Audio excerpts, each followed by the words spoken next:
सुप्रभात बच्चों, मैं अलका सिंह आज आपको कक्षा 4 के अंतर्गत हिंदी व्याकरण पाठ 1 भाषा, लिपि और व्याकरण पढ़ाने जा रही हूँ।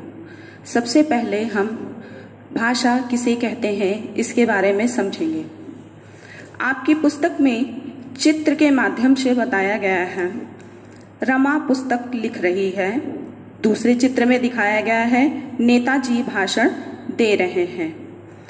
सबसे पहले बताया गया है कि रमा पत्र लिख रही है, अर्थात रमा पत्र लिखकर अपने भावों को बता रही है। दूसरे चित्र में नेताजी बोलकर अपने भावों को बता रहे हैं।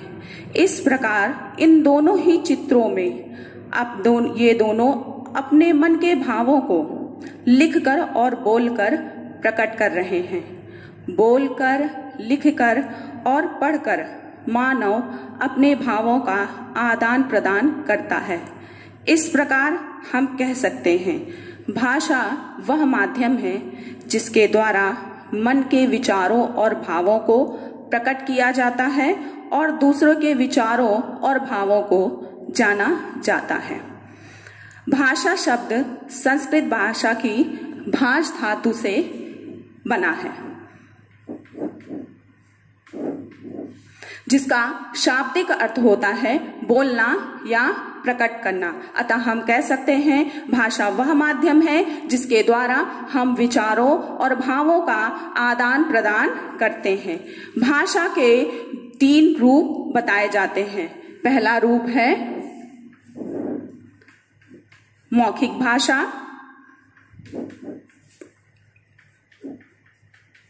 दूसरा लिखित भाषा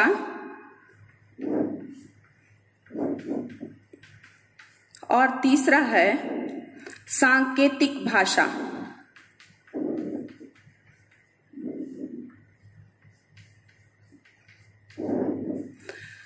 लिखित सबसे पहले हम मौखिक भाषा के बारे में समझेंगे। मौखिक भाषा वह भाषा है जिसमें बोलकर हम अपने विचारों को व्यक्त करते हैं। जैसे कि चित्र में नेताजी बोलकर अपने भाषण को जनता को समझा रहे हैं। यह भाषा का प्रारंभिक रूप होता है और हम दैनिक जीवन में सबसे ज्यादा इसी भाषा का प्रयोग करते हैं। दूसरा रूप होता है लिखित भाषा। लिखित भाषा वह भाषा होती है जिसमें हम लिखकर अपने विचारों को व्यक्त करते हैं। चित्र में बताया गया है कि रमा पत्र लिखकर अपने मन के भावों को व्यक्त कर रही है। यह भाषा का स्थायी रूप होता है। और अंतिम रूप है सांकेतिक भाषा। यह भाषा का वह रूप होता है जिसमें हम इशारों या संकेतों के द्वारा अपने मन के भावों को व्यक्त करते हैं। यह भाषा ज्यादातर जो लोग बोल नहीं पाते हैं, सुन नहीं पाते हैं और युद्ध स्थलों में प्रयोग किया जाता है इस भाषा का। इसके बाद हम लिपि के विषय में समझेंगे।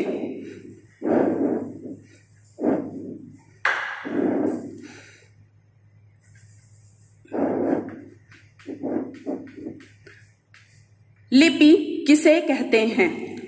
आपकी पुस्तक में बताया गया है कि जब हम कुछ बोलते हैं तो हमारे मुंह से ध्वनियां निकलती हैं। ध्वनियों को लिखने के लिए कुछ चिन्ह होते हैं। इन चिन्हों को हम वर्ण भी कहते हैं। वर्णों के लिखने के ढंग को लिपि कहते हैं।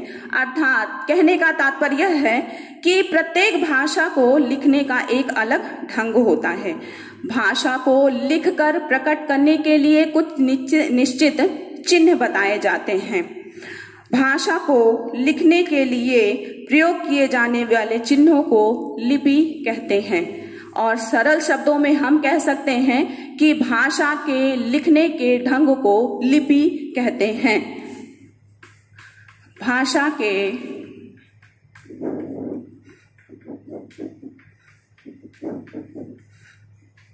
लिखने के ढंग को लिपि कहते हैं। अंत में है व्याकरण किसे कहते हैं?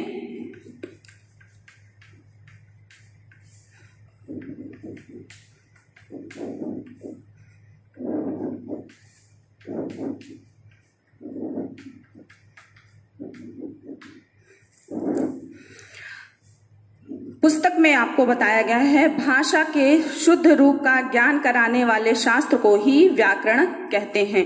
कहने का तात्पर्य है बच्चों कि व्याकरण ही भाषा को व्यवस्थित रूप प्रदान करता है।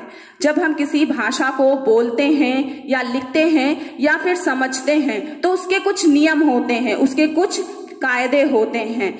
इसी का व्यवस्थित रूप ही व्याकरण कहलाता है। इसलिए इसकी परिभाषा है भाषा के शुद्ध रूप का ज्ञान कराने वाले शास्त्र को ही व्याकरण कहते हैं।